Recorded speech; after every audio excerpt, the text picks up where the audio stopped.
வணக்கம். தொடர்ந்து நம்ம ஏன் மருத்துவம் படிக்கணும் அப்படிங்கிறத பற்றி தான் நிறைய பார்த்துக்கிட்டு இருக்கோம். உங்களுக்குள்ளே ஒரு மருத்துவர் ஒளிஞ்சிக்கிட்டு இருக்காரு. எல்லாருமே இங்கே மருத்துவர்கள் தான். மருத்துவம் அப்படிங்கிறது ஒரு தனி இனமோ குழுவோ ஜாதியோலாம் கிடையாது. எல்லா விதமான குழுக்களில் இருக்கிறவங்களும் மருத்துவம் பார்த்துட்டு இருந்தாங்க. இது நம்மளுடைய மூதாதையர்கள். அது போக நம்மளுடைய தாத்தா பாட்டி எல்லாருக்குமே கை வைத்தியம், நாட்டு வைத்தியம், ஒரு சில வைத்திய முறைகள் எல்லாமே தெரிஞ்சுதான் இருந்தாங்க. போன தலைமுறை வரைக்கும் ஓரளவுக்கு வைத்தியத்தை பற்றின அடிப்படை விஷயங்கள் தெரிஞ்சுட்டு இருந்துச்சு. ஆனால் இந்த தலைமுறை அப்படின்னு பார்த்தீங்கன்னா எப்படி இருக்குன்னா, முழுக்க ஆங்கில மருத்துவத்தை நம்பியே ஆங்கில மருத்துவம் மட்டும்தான் எல்லாமா சர்வமாக நம்ம இன்றைக்கி பார்க்க ஆரம்பிச்சிட்டோம் இல்லையா? எல்லா விதமான ஒரு சாதாரண தலைவலியாக இருந்தால் கூட நம்ம ஆங்கில மருத்துவத்தை தான் நாடி போகிறோம். அதை தாங்கிக்கக்கூடிய மனதிராணி கூட இன்றைக்கி இல்லை.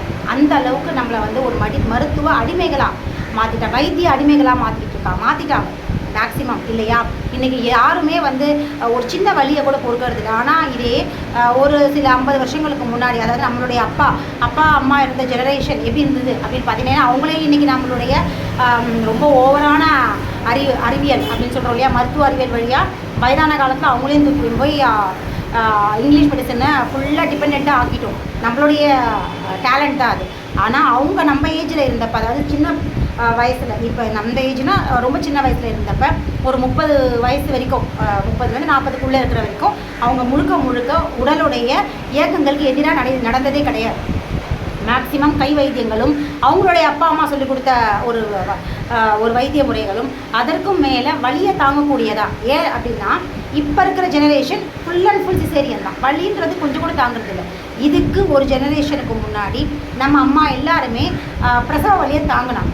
பிரசவம் வலி இருந்தாலும் கூட, பிரசவம் வலி இருக்குன்னா அது என்னன்றதையும் சொல்லியிருக்கேன். வாழ்வியல் முறைகளில் நம்ம அது ஏற்படுத்துகிற டிஸ்டர்பன்ஸ்னால தான் பிரசவ வலி அப்படிங்கிறது இருக்குது. ஆனாலும் கூட அந்த வலியை தாங்கிட்டு அடுத்தடுத்து தொடர்ந்து குழந்தைங்களை பெற்றுக்கிட்டு இருந்தாங்க. ஏன்னா வலியை அவங்க பெருசாக நினைக்கல, சுகமாக தான் பார்த்தாங்க.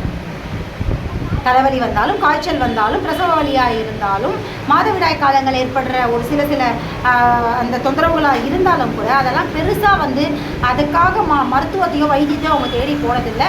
வலியை பொறுத்துக்கிட்டு அமைதியாக இருந்தாங்க. அதனால் அவங்களுக்கு சின்ன வைத்திய முறைகள் அவங்களுடைய பெரிய தொந்தரவுகளை கூட குணப்படுத்துச்சு. ஆனால் இன்றைக்கி இருக்க தலைமுறை எப்படி இருக்குது அப்படின்னு பார்த்தீங்கன்னா, சின்ன வலியை கூட தாங்கிறது இல்லை. ஒரு சாதாரணமாக ஒரு குழந்தைங்க அப்படின்னா அடிபடுறதும், விளையாடும் பொழுது, ஓடி ஆடும் பொழுது, நடக்கும் பொழுது அடிபடுறதுன்றது சாதாரண விஷயம். ஆனால் அந்த குழந்தைங்களால் இன்றைக்கி சாதாரண அடியை கூட தாங்க முடியாததுனால இன்றைக்கி விளையாட்டுத்துறை அப்படிங்கிறதே ரொம்ப பின்னடைவை நோக்கி தந்துச்சிட்ருக்கு. ஏன்னா நம்ம குழந்தைங்களை நம்ம தான் அடிப்படவே விட மாட்டேன்றோமே. கீழே விழுந்தால் தானாக எந்திரிக்கிற அளவுக்கான மனதிலையும் உறுதியில், மனதிலையும் வலிமை இல்லை, உடல்லையும் வலிமை இல்லை.